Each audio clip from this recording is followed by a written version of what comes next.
let's pretend for a moment that we're John Lennon and imagine what the world would look like if we all chose to lead by example.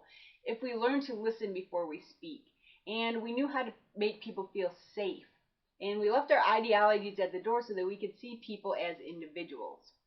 And maybe you're thinking, but I don't know how to be a leader. And I would say, of course you do. I believe that we are all born to lead by example, but the world does a pretty good job of convincing us otherwise. The world tells us that we can't make a difference, that our vision isn't important, or that the people we see as leaders are somehow so much better than us.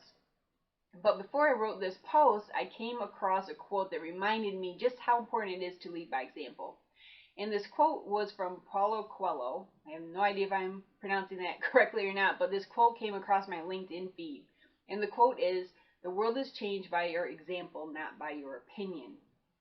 And this profoundly simple message is one that I really feel that our world needs to hear right now. Because as I'm recording this, our world is facing a heightened level of social unrest caused by two events that have shattered a lot of our illusions.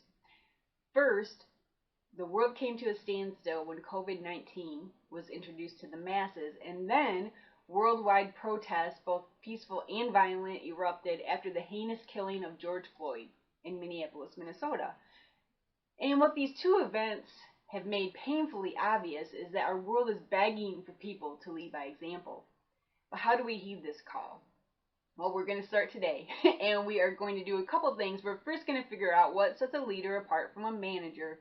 Then we're going to look at some leadership styles that are available to us, and then we're going to talk about a few ways that you can effectively lead by example.